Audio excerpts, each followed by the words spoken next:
For millennia, humanity has built its empires, raised its cities, and etched its stories into the very fabric of the earth. From the pyramids of Giza to the Roman Colosseum, towering testaments stand, defying time, whispering tales of grand ambition. But what happens when the earth reclaims its own? What happens when a thriving civilization, a beacon of human ingenuity and trade, simply vanishes, swallowed by an unforgiving landscape, its existence fading into myth, its very name lost to the annals of history? Across our planet, countless ruins bear testament to forgotten peoples, to societies that flourished and then faded. But few evoke such a profound sense of loss, such an overwhelming, tantalizing mystery, as a city not merely abandoned, not simply allowed to crumble, but meticulously, deliberately, profoundly buried. A city whose very memory was obliterated, its grand edifices, its bustling markets, its sacred temples, entombed beneath the shifting dunes for 2,000 long, silent years. It's a tale that challenges our understanding of permanence, of history itself, and of the relentless, indifferent power of nature to erase even the most magnificent human endeavors. This isn't just a story of a lost city.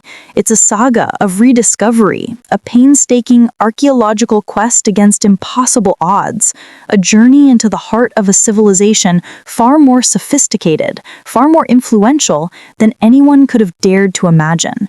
Its existence was once debated, dismissed as mere legend, a desert mirage born of desperation and the cruel sun, whispered by those who traversed the most inhospitable corners of the world.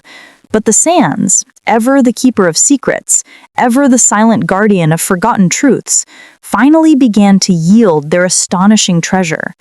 Imagine, for a moment, an entire city, once a vibrant hub of life, a crucible of culture, commerce, and human interaction, simply disappearing, not destroyed by conquest, not consumed by fire, but slowly, relentlessly, swallowed by a golden ocean. Its fate a chilling reminder that even the grandest human empires are but transient marks on the face of an ancient world. The whispers began centuries ago, carried on the desert wind by nomadic Bedouin tribesmen who spoke of strange, impossible ruins, massive stone structures emerging from the dunes after fierce, scouring sandstorms, only to be swallowed again as swiftly as they appeared. These were not mere isolated fragments of pottery or scattered stones, but tantalizing glimpses of colossal architecture, a hidden city rumored to hold unimaginable wealth, ancient knowledge, and perhaps even a curse. Early European explorers and adventurers, driven by a thirst for the unknown and often by the promise of treasure, would hear these accounts. They would dismiss them as fanciful, products of an overheated imagination in the unforgiving Arabian expanse, folklore generated by the desolate beauty and dangers of the empty quarter. The sheer scale of what was hinted at seemed too incredible to be true. How could an entire city, a major urban center, vanish without a trace? How could generations forget its name, its purpose, its very location, erasing it from all known maps and histories? It defied logical explanation. Yet the legends persisted, like tenacious desert flowers pushing through cracked earth after a rare rain. Stories of a city of pillars, a lost city of the sands, or the Atlantis of the sands fueled persistent speculation among a dedicated few. These were the romantic academics, the determined amateur archaeologists, the armchair adventurers who pored over ancient texts and cryptic verses. They believed that somewhere, beneath the endless, undulating expanse of the empty quarter, Ar-Ab al-Khali, a vast, largely uninhabited desert stretching across the Arabian Peninsula, lay a monumental secret. A secret that, if unearthed, would not only challenge but fundamentally rewrite chapters of human history, connecting dots across ancient civilizations in ways previously unimaginable. For decades, these remained just stories, romantic notions confined to dusty tomes, esoteric academic papers, and campfire tales told under a canopy of countless stars. The harsh reality of the desert, its sheer immensity, its lethal temperatures that could reach 50 degrees Celsius, and its utterly featureless terrain rendered systematic exploration virtually impossible. It was a realm where man was but a fleeting shadow, where survival was a daily struggle, and where time, an infinite, patient ocean of sand, guarded its secrets jealously. Until the advent of an entirely new way of seeing, satellite technology and advanced remote sensing. In the late 20th century, a new generation of intrepid researchers, armed not with compasses and camels, but with powerful instruments peering down from orbit, turned their gaze upon the empty quarter. They weren't looking for treasure in the conventional sense, but for anomalies, for patterns that defied natural geological formations. They sought the subtle imprints of human hands, long buried and forgotten.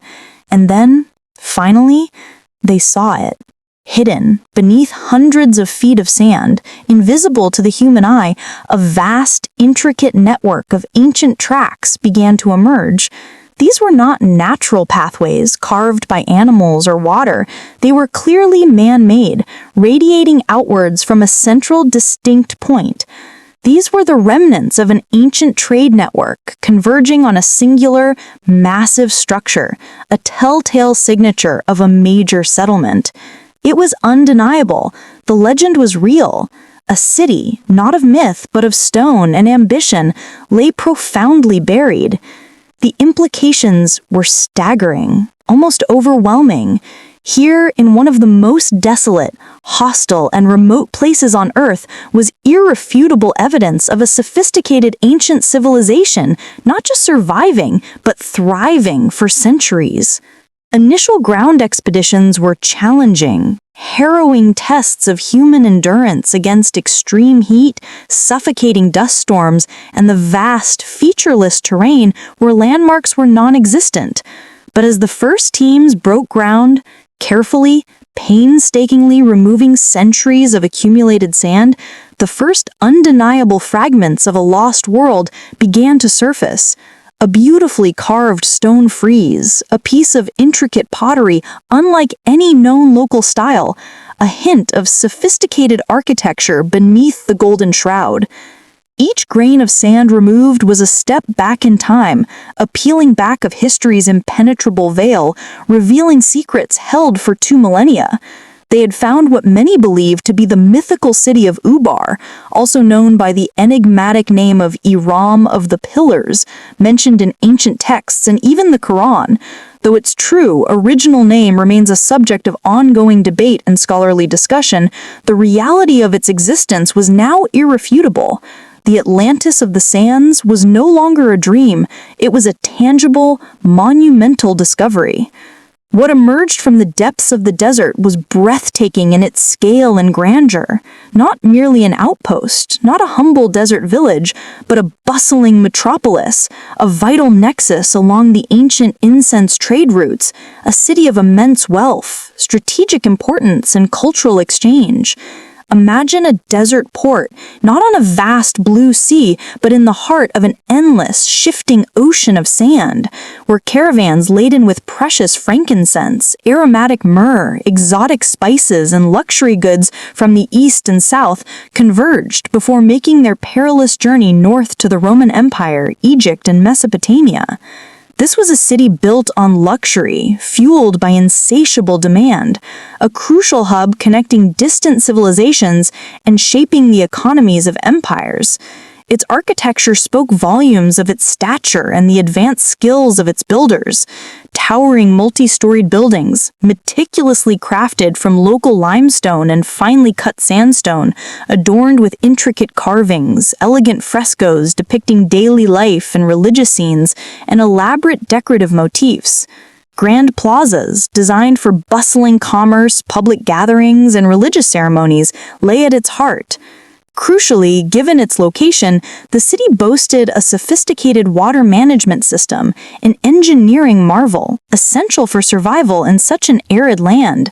This included vast underground cisterns for collecting precious rainwater, intricate irrigation channels feeding lush gardens, now long vanished, and deep wells accessing ancient aquifers. It was a testament to advanced planning and hydrological prowess, a miracle of survival in an environment that permitted little error. This was emphatically not a primitive settlement. Ubar, or whatever its proud inhabitants called their home, was a beacon of culture, innovation, and commerce. Its people were shrewd and adept traders, master craftsmen, master builders, and sophisticated urban dwellers.